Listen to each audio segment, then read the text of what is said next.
Hi, Dr. Lim here. In our last video, I explained why the Sunyati, you shall not worship anything. People sculpt some statues or use some symbol to represent the god or the religion. The statue, symbols, and even the name of God you shall not worship. Why is worshipping so harmful to us? As when a person starts to worship, first, he is having the wrong expectation that his luck will be good or something beneficial will be bestowed on him.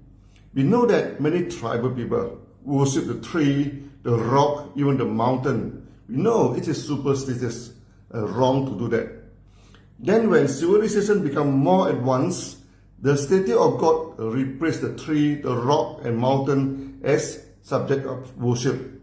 It is equally superstitious and banned by all religion, including Hinduism and Buddhism. Then people become more advanced. They do away with statues, but give God a name and worship the name. I have made comparative study into each religion, be it Christian, Islam, Hindu, Buddhism and Taoism. Worship of name is banned too, as it is equally superstitious as worshipping the statues of the tree. Supreme consciousness is nameless and formless. But nameless and formless, many human beings immediately lost.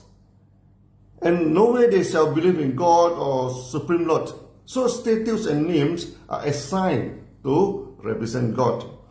If the believer know that names and symbols are just a representation of God and not God itself, then it is okay. But the problem, many take the name or symbols as God himself. Then we have serious problem. I'll give you a simple example. Both of us, sitting facing each other, there is a common object between us.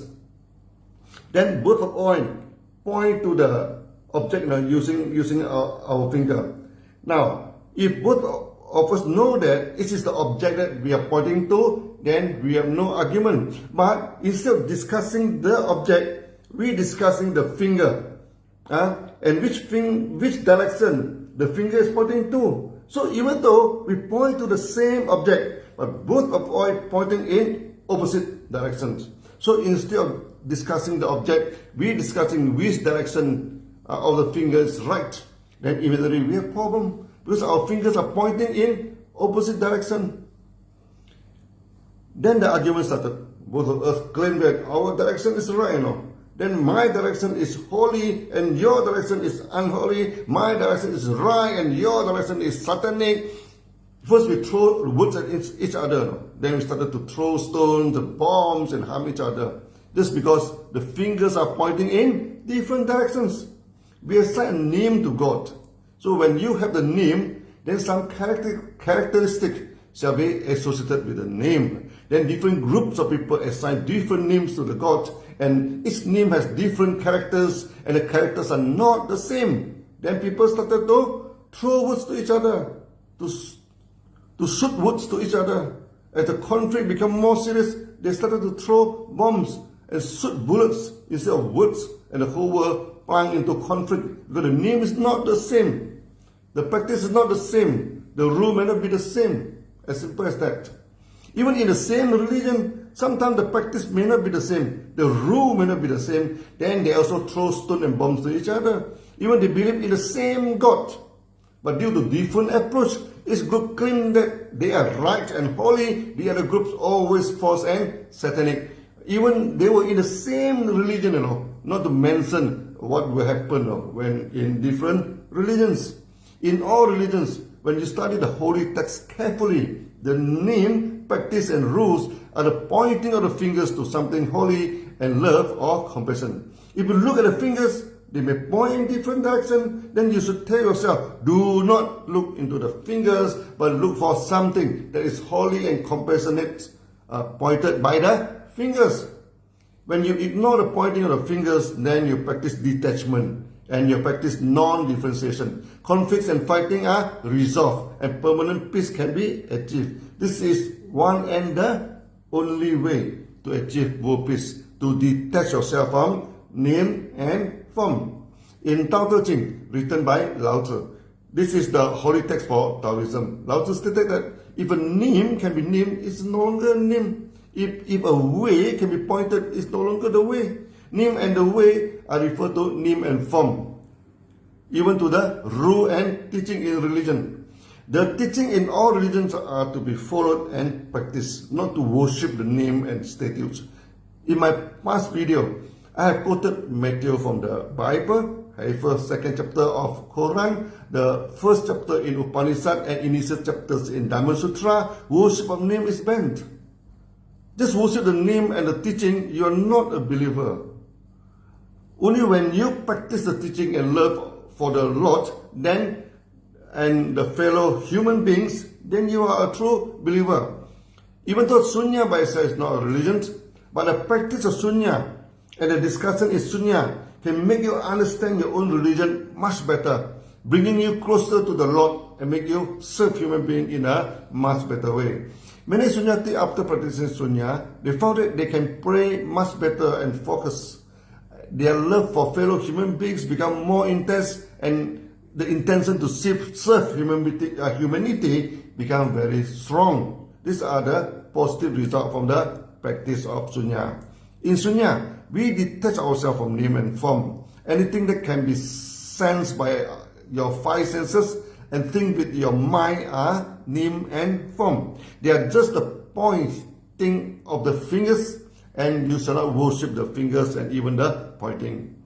During the initial practice of Sunya, when we ask a Sunyati to detach from name and form, many new students are worried. If everything is null and void, then what do we get in return? Actually, Sunya is emptiness, but emptiness is not null and void. Emptiness is the detachment to name and form. Our mind is always conditioned by the attachment to name and form. This resulted in prejudice and many malpractice in life.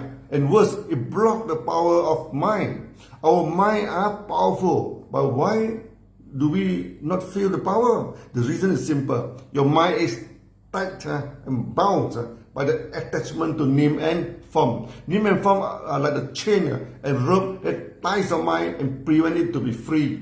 When the Sunyati started to practice reverse counting, doing away with name and form during the practice, many miracles may happen.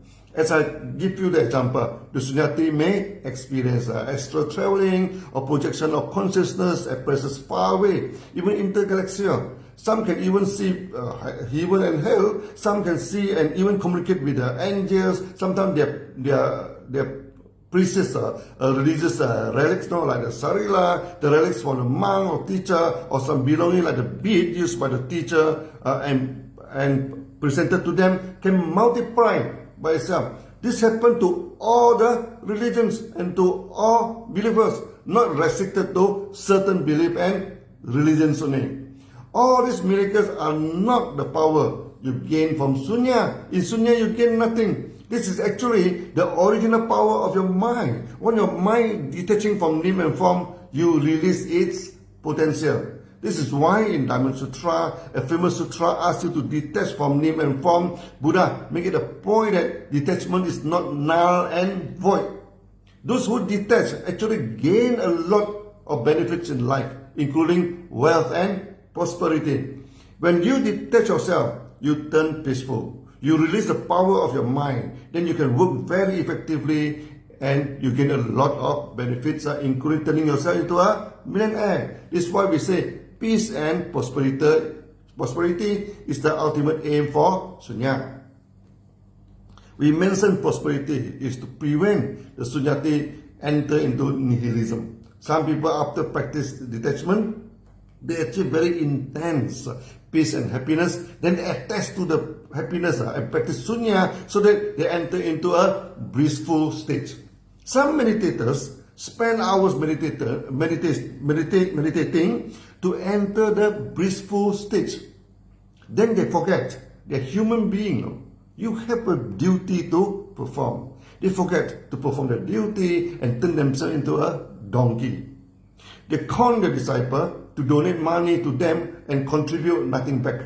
They become parasites and destroy the fabric of the society rather than building it. They make you believe that you can only access God or certain enlightenment through them. If you feel in such a trap, you're not a believer, but a slave under his mental control. Such donkeys are good to frighten you. If you do not donate or do not believe in his teaching, you shall face the dire consequences like burning forever in hell. But believe me, this is the donkey that will be burned until their false teaching disappear from the earth. This statement is not from me, but from Buddha. Those who are making false claim and fighting people using false teaching are facing serious punishment in the afterlife. The punishment is only ended when their false teaching is ended on earth. In future, we are establishing the Sunya Council to guide the Sunyati, so they are not misled by donkey and monkey. Those donkeys and monkeys always threaten you that if you do not follow him or his religion, you will be burned in hell. But according to Buddha, these are the idiots that will be burned, not us. They shall face the punishment until their false claim and false teaching are ended on this earth. We never curse people to be burned in hell. In all religion, there is a teaching that if you offend serious crime like rob and murder, rape and kill, false claim you're God or representative of God, mislead people to sell the house and properties and ruin their peaceful family life, then the punishment is severe. But for us who practice do no harm, we love and protect the environment, we extend our help for enhancement of social economy, we never take what does not belong to us, we never disturb the harmony of the society, we never making false claim that we are some terrific guru, whether God has selected us to ask you to sell your house and donate what you have, we never intoxicate ourselves, do harm and murder. When you do not commit such a serious crime, you have nothing to worry about your future and your future life.